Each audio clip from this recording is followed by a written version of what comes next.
Hey everyone, it's John here from Hot Take Hockey, back with another video. This video is on my thoughts on every single NHL playoff team in 2022. So I'm going to go through all 16 teams, my thoughts going into the playoffs. The playoffs, as I make this video, start tonight.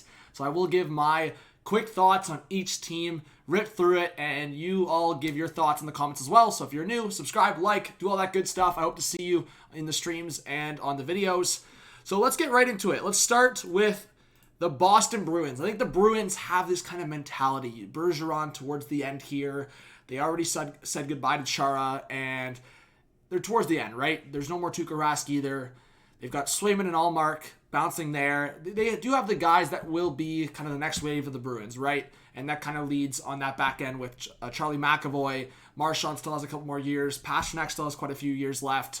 But this is kind of like the last kind of run potentially. We'll see what happens with Bergeron, right? They got that mentality at least. So Bruins fans are feeling that. I think with the Bruins going to the playoffs, especially starting against Carolina, and then on that Metro side, Boston has a little bit of a, I don't want to say easier path, but more of an opportunity because you are avoiding teams like Tampa, Toronto, Florida on that left side, or on that bottom side, sorry.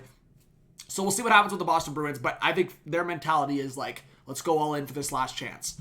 The Calgary Flames, you're led by a coach that has the cup experience in Daryl Sutter, and I think their structure for me is playoff vibe. But here's the thing, the Flames have choked in the playoffs in recent years, and they are playing a team, the Dallas Stars, that are very underrated, very sneaky, just sneaked in there, and I do think the Calgary Flames have to look out for that. But if you're talking about the Calgary Flames, to me, they have everything. They have their core of defense, guys that you can rely on. They have their goaltender who you know, Markstrom, when he plays at the level we know he can play, that is one of the best goalies, top 10 easily in the league. And you have a forward group that's very balanced. You have your center depth, and you have one of the best top lines in hockey. So I think for the Calgary Flames, to me, you have everything. It's just a matter of doing it in the playoffs. Obviously, that's a conversation for a few teams out there. The Calgary Flames are one of them. The Carolina Hurricanes. When I talk about the Hurricanes, it's you're waiting for. I think the Hurricanes have kind of been on the cusp for years now. And Frederik Andersen not being healthy to start is a concern. We'll see if Antti Raanta can step up. But outside of that, kind of similar to the Flames. I mean, I trust a few of their defensemen there, but their forward group is so stacked, so deep, so stacked. And I think the Hurricanes can play a very solid matchup game, especially when you look up the middle in terms of Stahl as your third line center, and then working your way up to Trocheck at the number 2, and then Aho at number 1. They have a very good physical third line. You have a stacked, skilled forward group in the top 6. And you even have some youth in there as well. So I think the Carolina Hurricanes, Rod Brindamore, I see similar things. I mean, the Flames, Hurricanes, two teams that we'll see if they can kind of prove a lot of people wrong. The Colorado Avalanche, we've been waiting, right? We've been waiting. And I think with the Avalanche, it seems like for a lot of people, they think this is their year. I mean, here's what I'll say. I think when I look at the Avalanche going into the season, I kind of said what I think a lot of people said and what happened. I mean, the Avalanche dominated this year, right? And they were at the top of the division for a lot of the season. At the start, not so much, but did they peak too early? I think the Avalanche, we'll see. I think they've kind of had a similar trajectory as like the Tampa Bay Lightning, for example, like kind of always getting there, right? The second round, sniffing potentially a conference final, but just not getting over that final hump to go to a conference final and go to a cup final where they're taken very seriously in the final 2, right? I mean, they've been there, though. Every year, they've been a team that's talked about. So I think for the Avalanche, we can go over everything I usually go over when it's the skill in their forward group. Can Kemper do it? They have a very solid top 6 on their defense. I just think the Avalanche have everything. It's just a matter of, can they carry momentum into a playoff run? We'll see. Because I do think the Avalanche have done it to themselves versus lost on matchup game. I mean, I think if the Avalanche, last year, they potentially missed a big opportunity. I think this year, if they can get past that second round of a tough matchup versus the Wild Blues, they should go to the Cup final. They really should. There should be no excuses for them. The Dallas Stars, I think they have nothing to lose here. Yeah, you know what? Jamie Benn and Sagan, they have the older guys. They have a Pavelski who wants a cup. But outside of that, the Stars are still very young in terms of some of these guys like Robertson, Hintz, Heiskanen, Ottinger. So they have things to look forward to, right? But at the end of the day, the Stars are just going into it against a Flames team that's heavily favored. And to me, I'm even saying for the Flames, I think they should win this series. But the Dallas Stars, they're always that team that sometimes they're not talked about much. They sneak in and they make some noise. So I think for the Dallas Stars, Underdog is one thing to say, but in terms of guys that are not talked about enough, Hintz and Robertson, for what they did this year, are not talked about enough. And I think what I saw from Ottinger down the stretch as well, the Stars could be a concern for the Flames. The Edmonton Oilers. Talk about no more excuses. There's no more excuses. I'm sorry. You're on the weakest side of the bracket. Yeah, you know what? Playoff hockey, anyone can be good in the playoffs. But at least when you look at that bracket, the Oilers are on the easiest side of the bracket. They are avoiding, at least at the start, they're avoiding teams like Colorado, St. Louis, Minnesota. They're avoiding, the Eastern Conference is stacked this year. The Oilers, there's no more excuses. I think that, for me, is like, put it out there. Because you have two of the best players in the world. You have a guy in Mike Smith who's playing really well right now, and your defense has been improved. So I think at the end of the day, the Oilers, no more excuses. You have to win a couple rounds here. You have to give your fan base some hope. And you have to do something more. Like, at the end of the day, you lost to a Chicago team that was not good that year, and then you got swept by Winnipeg. This has got to be a different year for the organization, for the fans, and it's got to be more than just McDavid, Draisaitl carrying. That's what I'll say for this team. Florida Panthers. I think the Panthers, for me, are, talk about everything. They've got everything. They've got a goaltender that's played really well. They've got a defense core that's gotten deeper, and they've got two studs on their back end, and their forward group is as deep as they come. I think when you talk about a guy like Sam Reinhart in your third line, you talk about having now a Claude Giroux in there. Stacked. Absolutely stacked. One of the best centers in the league in Barkov. One of the best wingers in hockey in Huberdeau. So I think the Panthers have everything. But as we've seen in the past, whether it's the Avs, the Lightning, I just think sometimes a team like that can be too good to be true. I think the Panthers have battled a little bit of adversity, losing Ekblad the way they did. Barkov was out for a bit. So I think they have faced some adversity, and they faced a lot of comebacks. But the high-scoring games that they've faced and the high-scoring games they've been involved in sometimes just don't work out in the playoffs. So we'll see what happens, but if they're facing a team like the Tampa, if they advance past the Capitals, that is, and then face the Lightning or Leafs, we'll see what happens, but that's going to be chaos. So I think the Panthers, are they too good to be true? To me, they're just so good that I think they could be, and it's a President's Trophy curse, they could be that team that gets upset, but we'll see what happens. The LA Kings, another team kind of similar to the Stars, but here's the thing, in a very different scenario, because they're coming out of a rebuild, and I think the Kings here are coming into it probably, I don't want to say the most disrespected, but I think the only reason someone is probably taking the Kings over the Oilers right now, if you're not a Kings fan, is more so just the disrespect that gets targeted towards the Oilers. Like, people just don't like the Oilers. People like to laugh at the Oilers. So for the Kings, yeah, you know what? If Johnny Quick goes off, and I think if the Kings can work a matchup game, especially up the middle with guys like Kopitar and Deneau, they could make this a close series, and maybe they even pull it off if the Oilers put it on themselves. But the Kings are coming in as one of the biggest, if not the biggest underdog. They're probably right there with the Preds against the Avalanche, but probably the Preds are the biggest underdog in the playoffs. So the Kings, huge underdog, but I think it's one of those things, they're coming in with a lot of youngsters and not much to lose. Just go out there and see what happens, but get the playoff experience for your young guys.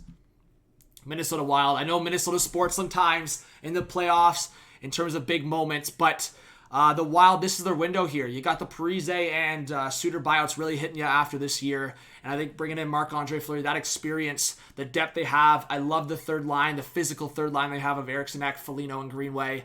And I think their depth is there. I think their defense is there. And if they can get a goaltending performance from one of Talbot Fleury, I think the Wild, whoever comes out of this Wild Blues series is potentially primed for a run, but then you maybe have to face Colorado round 2. So I think that central side of the bracket is really tough, but the Wild, this is their chance. This is their chance.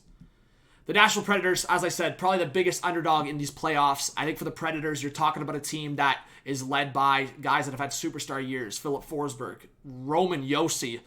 If Saros can come back, even Duchesne's had a crazy year. So they also have a lot of underrated guys, like Tanner Jeannot comes in as a rookie and has a great year. I think the Predators could make some noise here. They're always that team that's under the radar, but against an Avalanche team, as I said in my bracket video, it'd be like to the level of like a Blue Jackets Lightning, like that kind of upset. The Avalanche somehow choked this. I mean, the Preds, talk about nothing to lose. They're just going in, especially some of these superstar guys like Roman Josi. He's just trying to go in and lead the way. I think the Predators are a team that's not I mean, a lot of people are not taking them in this. So I just think the Preds, they're just trying to spoil and try to take a couple games and see where they go. But I think the Predators, for me, through this whole year, they've been one of the more disrespected teams. Even by myself, even though I love a couple guys in the Preds, I didn't have them in the playoffs, and I think a lot of people didn't. So they're just riding that wave and that mentality. New York Rangers. Here's what I'll say. I think the Rangers are built well. They are built well, and they have a lot of great pieces. But I think it just needs to go down to the simple truth of this. The Rangers will go as far as Shesterkin takes them, because I do believe that, yes, the Rangers' defense has gotten a lot better, and Adam Fox leads the way, even Lindgren. Like, they are showing really well now and are going to be showing really well for the future. But my concern for the Rangers is some of the experience and lack of experience they have, some of the experience they'll be facing in the playoffs, especially starting off against a Pittsburgh Penguins team. A Penguins team that's actually considered the underdog big time in this series. So I think if Shesterkin's on the level, the Rangers should win and they should go on a run. If Shesterkin's on that level, because Shesterkin is one of the guys in the league that I look at and go, this guy, if he's on his level, he can win playoff series for his team. So that's my mindset. The Rangers are good, but they could be great if Shesterkin plays the way we know he can.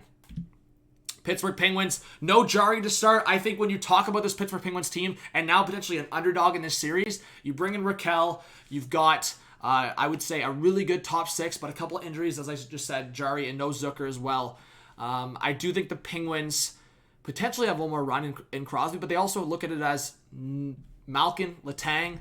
What are their futures looking like? Because it's going to be a big offseason, big question mark for the offseason, especially if they get booted. So I think for the Penguins, kind of similar to the Bruins, they realize they're kind of towards the end here and what could be this core and in the playoffs. So we'll see what happens, but the Penguins are feeling similar things as to the Bruins, and we'll go to the next team in a bit here. We'll talk about the Capitals, but the Blues, the St. Louis Blues. I think when you look at the St. Louis Blues facing such a tough matchup against the Minnesota Wild, the Blues have done well against the Wild, and the Blues at times just know what's up against the Minnesota Wild. But I think when you talk about goaltending, the higher ceiling is definitely there for the Wild, but Husso's had a great year, and I think Blues fans are hoping that Husso can kind of do what Binnington did in 2019 and just ride that wave of confidence, ride that wave of momentum. And I do think, as much as I want to take the Minnesota Wild in this series, and I am, potentially, I also look at the St. Louis Blues, and go, they've had confidence against the Minnesota Wild, and I think they match up well against the Minnesota Wild. I think this series is just going to come down to goaltending. So for the Blues, I think their big thing is definitely their top nine. They have probably one of the most gross, deep top nines, most skilled top nines, best matchup game top nines in the league. And I do think the St. Louis Blues could use that to a big advantage in the playoffs, especially against the Minnesota Wild, who have a really good top nine as well. Tampa Bay Lightning going for the three-peat. I think my thoughts on the Lightning are, you got Stamkos, the Toronto boy, facing off against the Leafs. You have Vasilevsky, who we know is one of the best, if not the best performers in the playoffs. If he plays at that level, the Leafs are going to have a really tough time. The Lightning have a chance to go three-peat. And I do think the Tampa Bay Lightning are basically the same team, except you did erase, you don't have Yanni Gourde, or Coleman anymore, but you did bring in guys like Nick Paul, who when I look at Nick Paul, and especially how cheap they got him, he's looked really, really, really good. And I think that piece with other pieces they brought in, Brandon Hagel, another piece there, I do think the Tampa Bay Lightning are basically what they've been. And I think that they're probably going to get big performances out of their big guys, especially Stammer, who feels it kind of similar to the other guys. He's getting towards the end. He go for a three-peat, and he's facing his hometown team. The Lightning are still as scary as they've been. The Toronto Maple Leafs. It's tough because when you look at the Toronto Maple Leafs and all the chokes, you see the chokes, you see all the hate, you see everything. I think with the Toronto Maple Leafs, it's a conversation of the time is now, and the conversation is enough's enough, but you're also facing the team that's won 2 cups in a row. So it's hard because you look at the Toronto Maple Leafs and they lost to the Blue Jackets and they lost to the Habs, 2 teams that were not supposed to win those series. And then now you're playing a team that's one of the favorites to win the cup. The Leafs are coming in as an underdog. I don't care what people say. I think most people have the Lightning in this series. Most people believe in the Lightning still, and most people believe that the Lightning can go for a three-peat or at least go on another run. So I think the Leafs, even as the higher seed here, are considered the underdogs, and I think the Leafs should ride that mentality, and I think the Leafs should erase that pressure and just, I'll say this, for the Toronto Maple Leafs, if you've watched Leaf games or you've watched the Leafs over the last couple of years, you know their biggest problem has been facing weaker competition, if anything, because they play down to that level. The Leafs, for the most part, yes, they've gotten smacked around by the Lightning here, and they got smacked in a couple games, but for the most part, the Leafs usually play well against top opponents. They arrive at those moments, and that's in the season, but hopefully the Leafs do that for their sake, and for a lot of the fans' sake in the playoffs against the Lightning. The Capitals, the last team here, similar to what I said about the Boston Bruins and the Penguins, they feel it, but they're playing a Florida Panthers team. But is it a President's Trophy curse? Maybe. The Capitals have been in that situation before. So the Capitals coming in as heavy underdogs, but with guys like Ovi, Backstrom, Oshie, I think they are coming in with that heavy mentality, and they've got the veterans to do it. That's why I think the Capitals can make this a series, and we'll see what happens. But the Caps, I still think with their size and how they play, they just need one of their goaltenders in Vanacek or Samsonov to step up, and they have a shot in this series. I do believe that if one of their goaltenders can step up. So let me know what you think on my thoughts on all these teams. Give your thoughts in the comment section. I hope you have a great playoffs. I hope you have a great playoff run. I hope you have a lot of fun on all the live streams on this channel, all the videos, and I hope to see you all around. We're going to have a lot of fun. Thanks so much for watching, and I hope to see you soon. Peace out.